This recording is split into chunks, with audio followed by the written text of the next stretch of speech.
Welcome, Thunder fans, to another episode of Rumbling with the Thunder. I'm your host, Big Lance. Thank you for joining me here again today.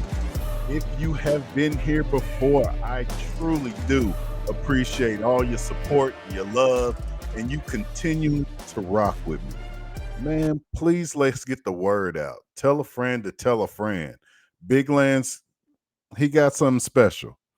I start this YouTube page because I knew something was upon us. I knew something was coming. I knew something that was going to be special, a part of this season, and I wanted to be a part of it. I wanted to be a part of it. Before we even get started talking about game 4, I just want a really quick 2-3 sentences recapping game 3. I had a partner come tell me that I can't do all the wins and all the glitz and record breaking and all those videos without telling the losses. So I'll go with game 3 real quick. This is how it happened. First and foremost, what I truly believe game 3 was, it's a money grab. It's a money grab. Also with the Indiana and Knicks series, I think that game 3 was a money grab. The league does not get paid. They do not earn substantial amounts of cash if it is a sweep. We could have probably swept Minnesota. We didn't. So that's how I'm headed into that game 3. I didn't think of that going into game 3. I actually thought that it was a possibility that, hey, we may be able to sweep them. But as soon as I saw the energy and how it played out, like, y'all go back, we was throwing some of the most laziest passes. Nobody could score. I think Shai had 14 points. Like, I didn't turn off the game by second quarter, but I turned off my blinders. I just clicked them off. Like, I was watching the game, but I really wasn't watching the game because I just knew what it was going to be. And I wasn't going to let that influence any type of outcome that I thought was going to come from this series, which Oklahoma City's going to win this series. Y'all watched any of the previous videos?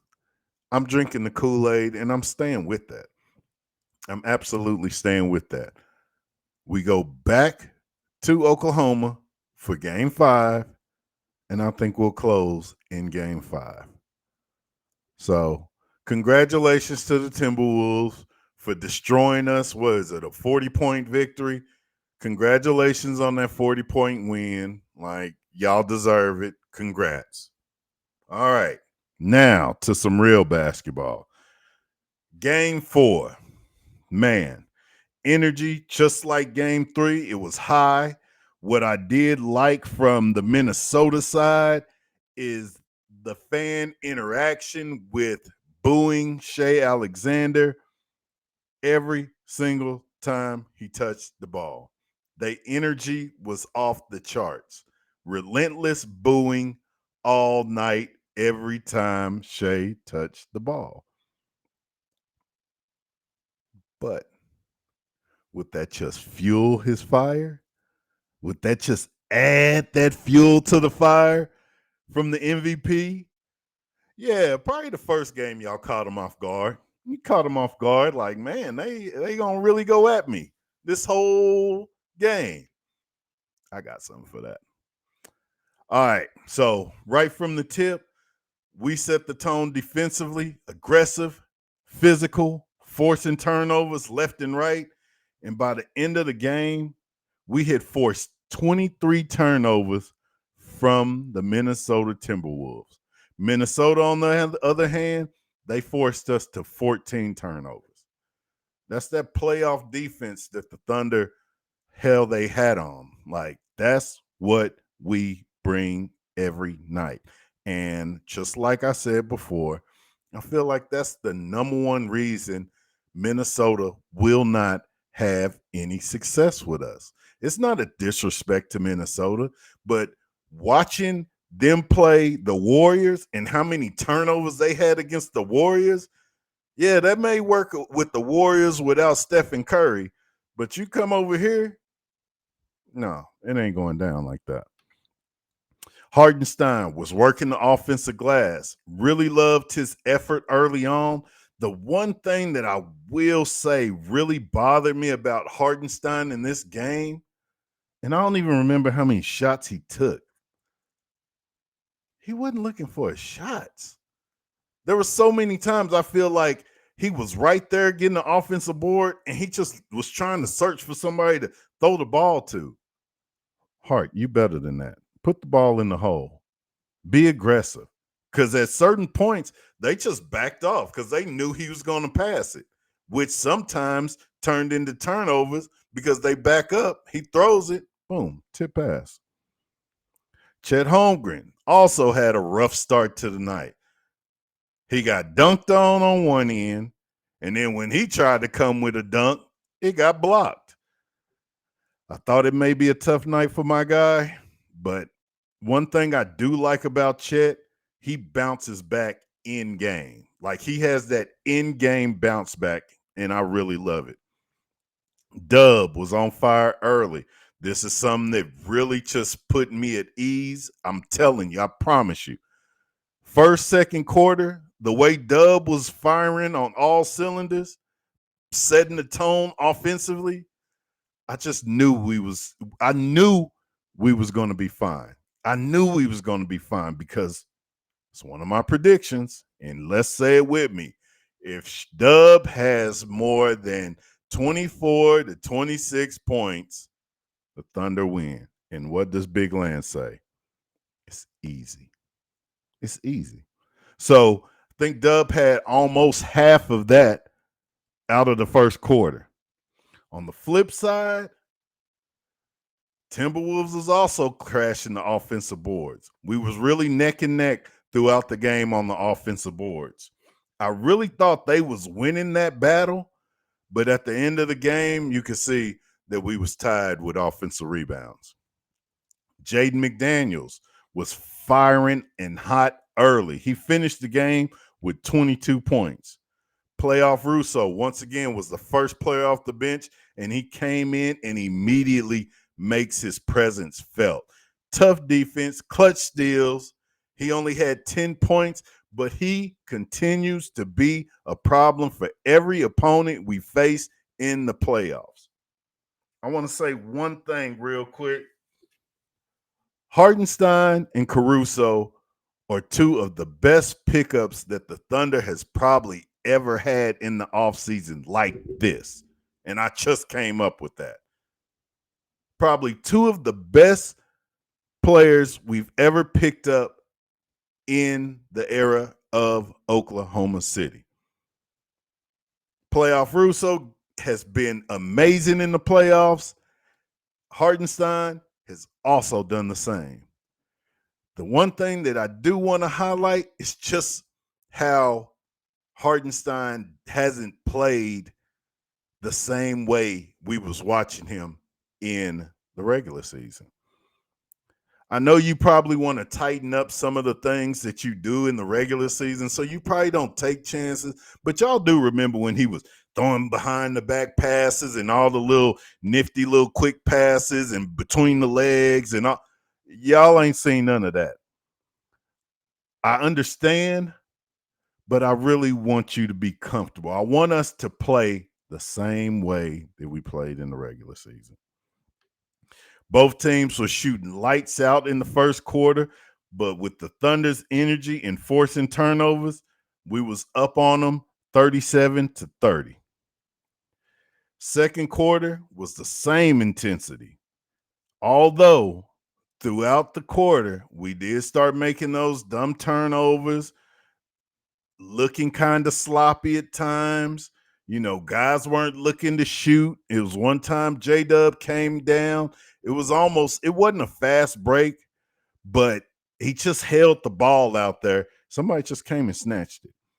Like, come on, guys. This is playoffs. It's no time to play sloppy. We got to finish this off strong because you all know and remember Golden State, OKC, Western Conference, we're up 3-1.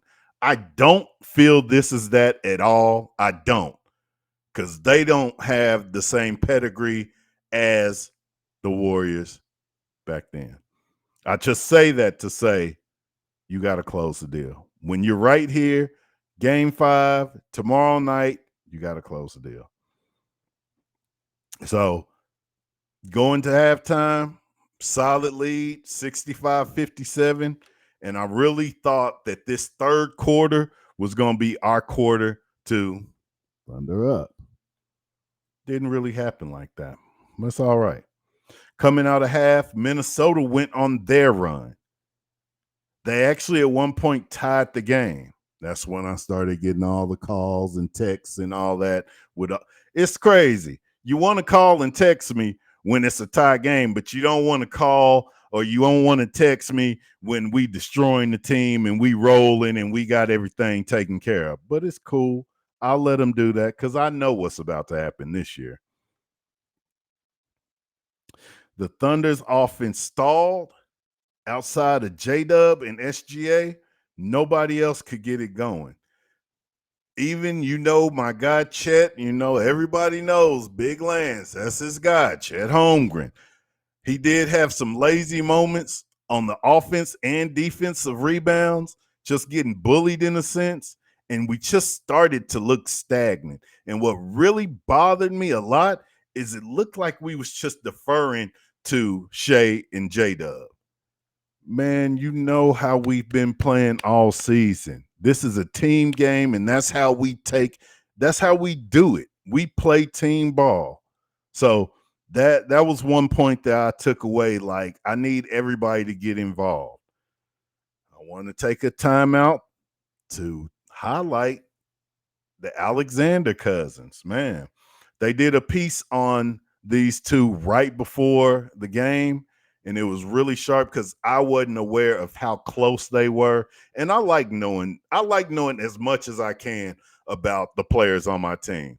So I did know they was cousins, but I didn't think they was like brothers. And they was like brothers. They were very close. And it was really cool to see that story and see how both of them are really on different levels in their development, in their growth. You got one who's trying to make a name for himself, and you got one who just won the MVP. So I know both of their families is proud, and it's a really cool moment for the both of them.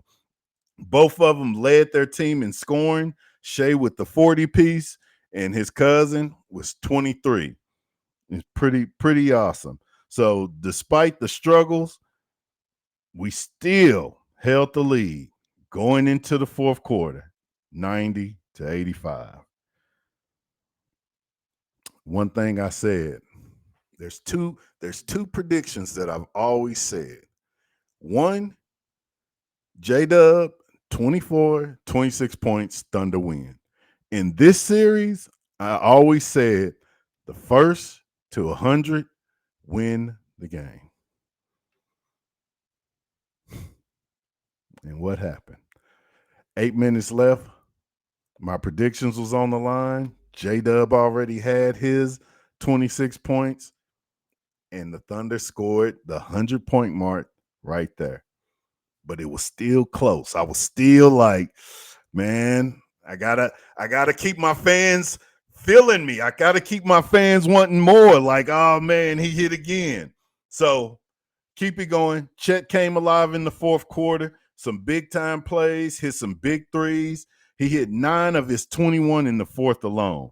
This game was intense, and it is exactly what you want from the playoffs. And this is exactly what I thought this series would be in a whole. I didn't think we was going to handle Timberwolves like we're handling them now. Like, this is really a surprise to me. But just like I said in my previous videos,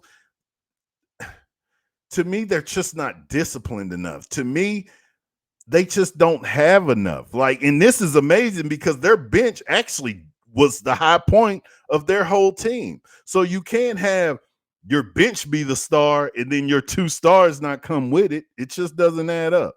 But I say that to say both teams was shooting great. We both shot above 50%, and we both shot 43% from the threes, and we both shot above 75% from the free throw line. The only thing that stands out, which I've highlighted several times, Timberwolves, you can't beat us with 23 turnovers. You can't. You can't. You play right into our hand. So SGA, Mr. MVP, was the story of the night, handled business. He was one shy away from a triple-double. He had 40 points, 9 rebounds, and 10 assists. He made some clutch free throws towards the end. The Thunder win 128-126. One thing I really want to highlight real quick is we was in this same scenario when we played Denver.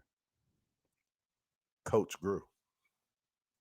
Everybody's growing. Everybody's growing. From coach to the players. This is amazing to see what we was 2 years ago, 3 years ago, to where we are now. One game away. One game away. And we're going to get it. We're going to get this game. Game 5 is ours. Everybody knows it. The Thunder are about to be back in the finals the first time since 2012. I can't wait. I cannot wait.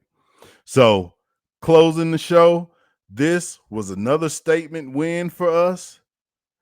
We showcasing how much this young team is growing right before our eyes throughout the playoffs. We're learning. We're adapting. One game away. One game away. We continue to show resilience. We continue to show you growth. We continue to show you composure. One game away. All right, let's get to this good, bad, and ugly. I'm going to get you guys up out of here. So, the good SGA almost had a triple-double. 40 points, 9 rebounds, 10 assists, 1 away from a triple-double. It would have been a huge game, but it was a huge game anyway. The bad is his bad cousin. Why you got to do us like that, bad cousin? Alexander Walker, he wants a new contract. He wants a new contract. He wants some big-time money, maybe even a new role, maybe even a bigger role. 23 points, 4 rebounds, 6 assists, 2 steals. Great game. Great game. He was the leader for them off the bench. That's crazy. And the ugly, Ant-Man, Anthony Edwards. He was 16 points, 5 from 13 from the field, 1 for 7 from threes. It's a pretty bad game. Folks, that's all I have for you. Man, please tell a friend to tell a friend. Come check me out. Big Lance got some. He may not have all the glitz and glamours, but he knows something about this Thunder team. Man, I'm going to take a little break. I will see y'all the very first game of the NBA Finals. Till then, holla at me. Big Lance. Peace.